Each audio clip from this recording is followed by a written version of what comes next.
on another episode of why it is imperative to gatekeep. And I think it's very imperative that we kind of really explain what gatekeeping is. I think that when people think that gatekeeping means only allowing a certain demographic to get in, gatekeeping is when you have some rules and regulations on being there, right? That's what that means. And it's very important that's so imperative, right? Because the utility of certain stuff, the way that you're supposed to protect certain stuff, the way you're supposed to advocate for certain stuff, is imperative for the survival and sustenance of certain stuff, So that's what kind of gatekeeping means. It's not just saying like, oh, only we can come here, right? Like, for example, when they say why it's imperative to stay out of black business, we don't mean literally that we don't want to do business with other people. You understand that we don't know how to do business with other communities. What we're saying is it's imperative that when you're in Rome, you do as Romans do. So that means that Rome has to have their own culture of Romans. We have to have rules of how we do in Rome. So when you over here in black business, it should be all black, even you, for the time being, right? But without us having type of decorum for ourselves, we can't just be having everybody come over here, because then we giving people black cards for any fucking thing. You understand? Because there's no official and ethical and efficient gatekeep. That's what a gatekeep is. Now I'm gonna follow up with the video now. When we were talking about when that joke was circulating and everybody was jumping in on this has been an ongoing thing, okay? Honestly, it was a conversation that was brewing before the internet, and then it got on the internet, and it was something I couldn't talk about because I couldn't really articulate the source or the resolution. So I just was like, just had to get a feel for it, see what I'm dealing with, so because I really clearly need to see what I'm dealing with, right?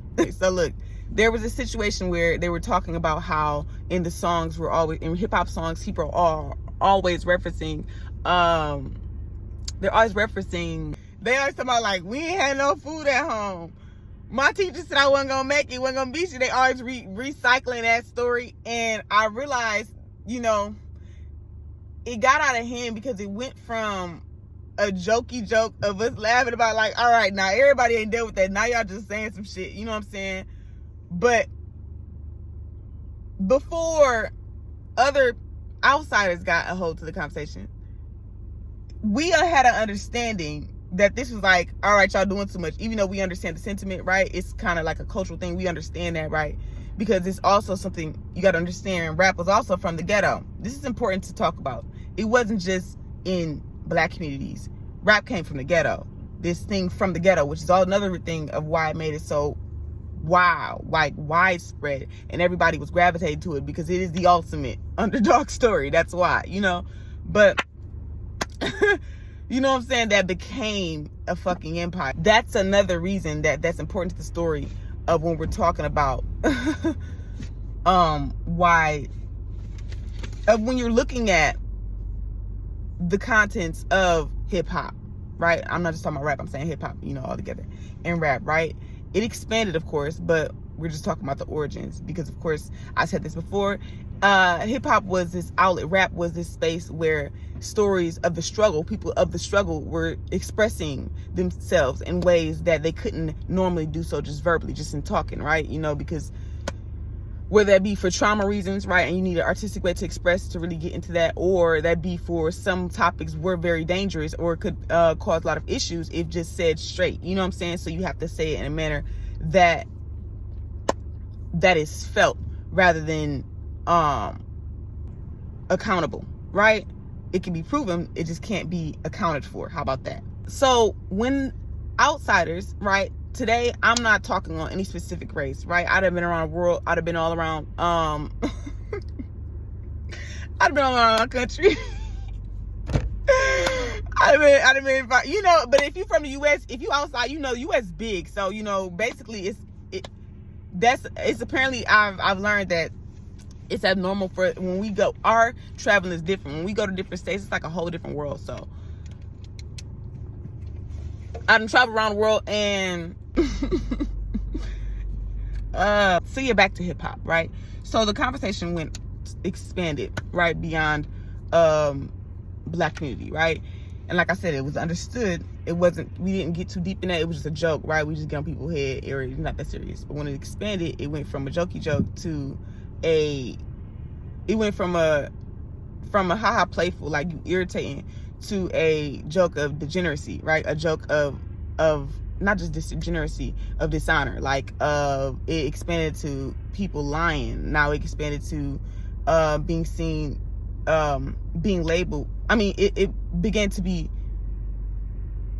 judged in a way that is an indicative of our community, of the art itself, right? Of all of, you know what I'm saying, the validity of hip hop and what it is and its art, right? Its credibility, right? For whatever reason.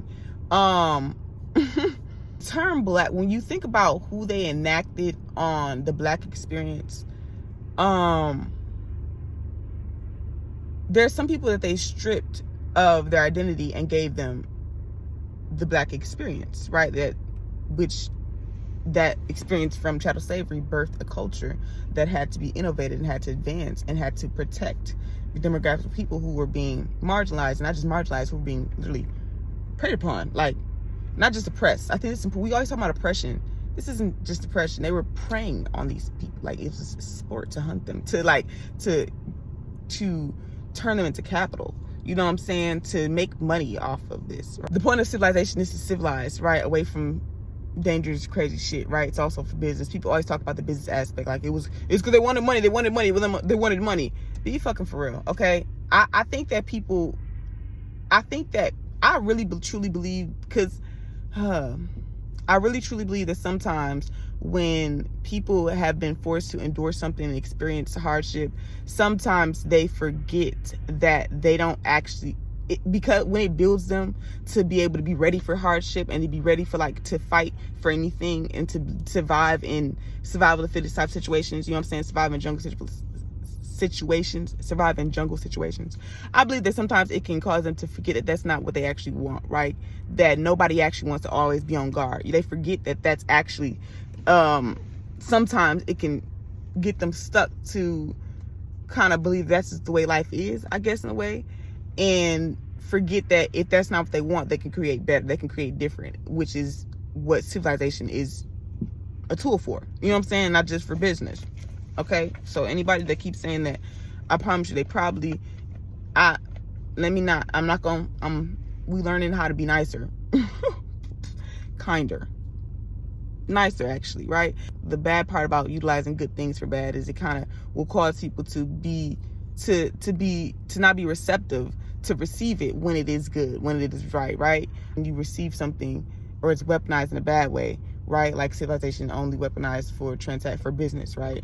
And forgetting that it's also to advance us collectively, to give us a luxurious life, to give us access to luxuries, to give us access to things that are not accessible in the jungle, right? Like just me sitting right here and there's nobody trying to come and get me, you know what I'm saying? So I was watching the video and it's something I wanted to add and kind of correct.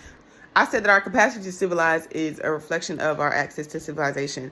And I wanted to just add on there because I think that didn't really give the focal point of what I was trying to say. That I was trying to focus on the aspect of, if you can't prohibit civilization, you can't prohibit people civilizing. You can't stop that, right? If you try to prohibit the civilization of a people, right? There's nothing negative about civilization. There can be, you can critique it, you can you know what I'm saying,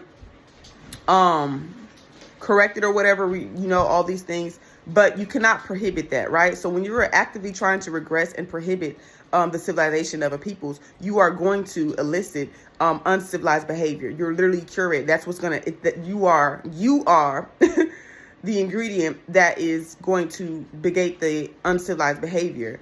I wanted to go further because I'm not saying that if you don't give them access, they won't civilize. No, they still are. You can't stop civilization, you know what I'm saying, of a people, right? But when you're actually regressing and the people, it's the time for them to collectively move, right? That's just the way that life goes and creation goes, right? It's time for them to evolve, right? And civilize and move, you know what I'm saying, advance, expand. If you regress, if you try to prohibit that, you're going to elicit uncivilized behavior, and it's going to keep progressing, right? You're just going to make unnecessary issues because it's gonna do what it's supposed to do regardless, right? You don't have any control over that. Like I said, you can make it better, right? That's kind of how we work collectively, is if there is something you can correct, that is allowed, right? But if you're just going to try to regress it, you're just going to be wasting stuff. You're just wasting lives, wasting work, wasting money, because they're going to get to where they're going to, they're going to get to where they're supposed to go regardless. That's how humans work. And that's a danger on both parties, right? That's the thing. A lot of times people, like I said, when they're in that brute mindset, they're like, well, we're more advanced, we can just take. No, we're still suffering. Like, don't never forget.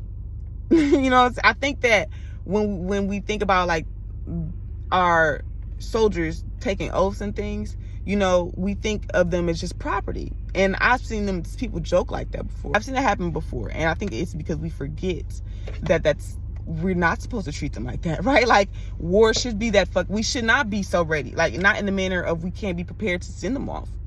You know what I'm saying? Not in the manner where we're like, if it's that, it's going to have to be that. But we shouldn't be so eager. We shouldn't be objectifying their lives and being like reckless with war, and being like reckless with like not giving a fuck if it's that, because we can, like, of risking, because like it's like these are still humans. I'm not laughing because it's funny. It's like, haha. I'm laughing because I feel like this is insane, and I feel like I have to talk to psychopaths. That's how I feel. I feel like I have to sit here and bring my proofs. Like, no, you don't make sense. I'm not lying to you. Like, I'm not the crazy one here. Here is A, B, C. You see this yourself. You do your fucking math. Do your fucking logic. And if your logic doesn't help you, if you get to a point where your logic is not helping you, you're going to have to accept that maybe that shit don't make sense. This is clear as day. You know what I'm saying? Like, this is it's clear as day. Like, what are we talking about right now? Like, back to the topic. So,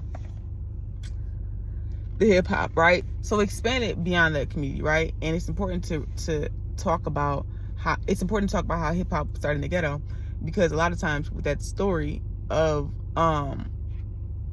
you saying like, we ain't had no food, or you saying like, my teacher said I wasn't gonna make it, all these stories like that.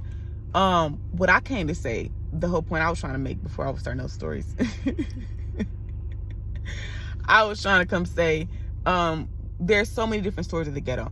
It's very important, right? If I want to speak from a higher place, right? There's so many stories from the ghetto. Use your story, right? The ghetto is experiencing itself, right? It's you know what I'm saying? You don't have to tell nobody else's story. We don't have to keep recycling the same story, because it seems as though it takes away the thing that what hip hop was, right? That it was actually a place of just truth expression for the sake of better, right? They weren't just rapping they weren't just letting off steam. They were like hoping, they wanted somebody to feel me. I need you to feel me, because that's the only way I'm gonna eat. Only way I'm gonna get sales. You know what I'm saying? It wasn't just about like what's trendy. It was more important too, because you gotta think too, they weren't in the scene at first. You know what I'm saying? They're not Nepo babies where their family is in the business, they all own a business. So, you know what I'm saying? Like, you gonna already grow up amongst that. No disrespect to that. I got to good artists. Like, for example, Miley, come on now. Like, when it comes to a childhood star that been holding their own, that transition effortlessly, right? And dealt with the hate, because I remember Miley used to get her hate. I know y'all remember that. When she was transitioning from a child to an adult, they was like, oh, hell no. This been bad. I remember she came with them feathers. Y'all remember that? What was that? I can't be tamed. A little small moment somewhere I was afraid to like give my own opinion about this shit. It was controversial. You know what I'm saying? It was very controversial because it was a lot. There was a lot there. So many stories to tell from the ghetto. Like, it's so many stories. There's so many unique stories. So much stuff. And the thing about it is, I think that because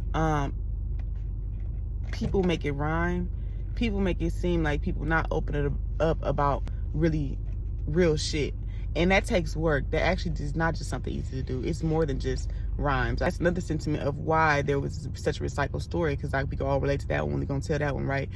rather than do the work to be able, you know how Andre 3000 was like, y'all don't hear me, I just want to dance, right? There was a time when that was happening, but it wasn't always like that, right? A thing that was unique about hip-hop was that they can make you dance and light, but you still feeling the message, you still getting the truth, you feel it still. Honestly, that's affecting how you moving, right? We weren't just separating the message from the music just to have a good time. That's not what was going on, right? Until it expanded outside of the community, you know, massively, right? That was an art for me, being so much in trauma and healing from trauma and talk so much about emotions, right? There's so much to do, and there's stages and there's levels and there's so much that's incorporated, and there's external influences, and then it's just so much that goes into it that it's honestly then became an expertise of mine, right? I can assist and use anything to do it, like anything to talk about it. It don't matter what's going on. So hip hop, it expanded outside of our community. So the story was recycled, and it seemed as though it was just something that we do when really takes a bit of work. I think that we've kind of let go of that, or we never speak of that when it comes to the arts and things of that nature. The work that actually goes into having to be able to express something that is heavy, that is hard to receive, a hard pill to swallow, and make it so aesthetically pleasing, right? Make it so receptive, make it easy to swallow, make us even want to take it in, right? And it be healing, right? It's something that is healing, was meant for that, right? But sometimes it's hard medicine is nasty sometimes, right? So I think that art is a way it's like a medicine that is like, oh, like, yeah, I'm gonna dance. Oh, you don't even know you're healing. Then there is times of people replicating that too. Like, that's what I want to say too. It's important to acknowledge that when it started, it wasn't just people just expressing themselves. They were expressing themselves for better, right? I have multiple times where they're just speaking for their community and for the kids of where they come from, right? Because it was about that. It was about bettering their conditions and shedding light on what's going on, and, you know, being that emblem of, look, I did it, you can do it too, right? Everybody talk about that, right? It's like a joke in our community too, where, oh, they get rich, they leave the hood. Like, they get rich off us and make it seem like no, it's just that it was hijacked, right? When I say hijacked, I don't mean that in the way of like talking about anybody particularly. It don't even matter. That honestly doesn't fucking matter, luckily for us, right? What does matter when it comes to rectifying, restoring, and, you know, utilized properly, right?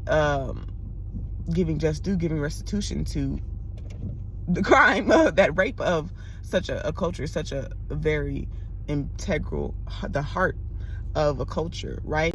When you talk about that, it's just a classic story of, when some people speak of trafficking, they're speaking of, it's important when I've been reading about trafficking recently, right? From reading about it and just being exposed to it so much, especially online, right? Stories and different things of that nature. I think it's been more in the news and prevalent of late, right? Even the governor got online, was talking about she was going to be against pimps. Not the governor, somebody that was, I know y'all remember that, some black lady was up there and was like, we're going to be against pimps. That's our new focus. We're going towards them. Aiming. If you may not follow me, but the way that I kind of process things is I need to understand what it is, right? The actual definition of how they're defining it. So what's that's defined as, any inconsistencies with that, right? And then to get me a better, to see if this is truly what they're describing, or if this should be described as something else, right? With all of that, right? I like definitions. I need definitives, right? So with that being said, of me understanding trafficking, right? My definitive of that would be kind of like for one, we talk about extortion, right? But I think of labor, right? I think of labor as a whole, right? As when you are extorting someone's labor, right? When you are stripping a human, remove their access to revenue for their labor, right? So you're slowly stripping different type of rights, different type of things, different type of accesses to remove their right to inherit and make money from the revenue of of their labor, right? And so that you can just make money for their labor, right? That's what trafficking is to me right now. So now you can move this human and they just work for you because they can't work for themselves. You can just make money from their labor. I talked about a while ago, like the most highest currency is labor. I wasn't even talking about this, but that's just kind of what it just popped up. I just happened to say that, right? It had nothing to do with what I'm talking about right now, but it's perfect. Boom, fits right in. With me saying that, right, it's a classic story of that, right, with hip-hop, right? So now here's this art thing, so now I'm gonna strip there's certain meanings, certain cultures, certain strip those things from it, so now I can make it play and tweak it and kind of, you know what I'm saying, like turn it into just a work, condemning it. So now I'm gonna buy it. Now I can place anybody there to make money off it, right? So boom, that's kind of what happened with hip-hop, right? So there's no point of talking about names. This is about simply restitution. When it comes to healing trafficking and restoring that, if you want true justice, you need to focus on restitution. Always prep yourself to just want to be in a stable mind. I just want what I lost back. That's all I want. I want a better life. I want that. You know, if you can't get it back, you know what I'm saying, fuck that. And you want something to assist in rebuilding your peace of mind, right? To make up for that you can't. You know what I'm saying? You just want to rebuild your life and make sure your life is good. That's all you need to be focusing on, right? Revenge, it costs more and it's not worth it. And when I say that, I'm saying in the aspect of you can only give restitution, right? And change society and change constructs so that you cannot put people in these predicaments. Humanity, you know what I'm saying? You need to have constructs and civilizations in place to protect you that you can rely on, not just AI, right? We don't need artificial intelligence. We need actual systems and functions in place, civilization, civil constructs in place, you know what I'm saying? So that we can construct or break down. I talked about this a while ago, right? We need them built in a way that we can either assess them, to see an error and easily just fix it rather than have to break the whole thing down, or easy to kind of build it in a way that's still accommodating and works. You know what I'm saying? That doesn't affect the building and progression. It's prepped to be changed, to be built. You know what I'm saying? For me, just like I said, when I developed my healing practice, my the mental processing, construction, development, you know what I'm saying, emotional processing, regulation, you know what I'm saying, development. When I was developing those things, it was very founded in my awareness and my experience from being a descendant of chattel slavery in the communities, being amongst those communities and things of that nature, and experiencing that firsthand, and the generational things that are passed down, not just as well, but the trauma as well, the cultures as well, different things, beliefs, all those things, practices, behaviors, right? Ideals, mindsets, right? All those things. From those things, right, I was able to realize, like, a lot of times you're not gonna get that. Like, there's no such thing as accountability. So it cut off, but what I wanted to say is that there's no such thing as accountability when everybody got paid, right? So in events of like that, you need to be working on restitution. There is a such thing as restitution. You don't have there, like I said, there doesn't have to be an account for restitution. Not only that, it just has to be proven. I said that earlier in the video. Not only that, but it's very important to recognize that gatekeeping is a great practice. It's like what I said in the beginning. Gatekeeping is a great practice to recover from this experience specifically. Just speaking of the Black experience, using the example of hip hop, because it allows you to reestablish civility and ownership, a personhood, an entity. Restore a source to who should be compensated for such labor and for such suffering altogether. Yeah.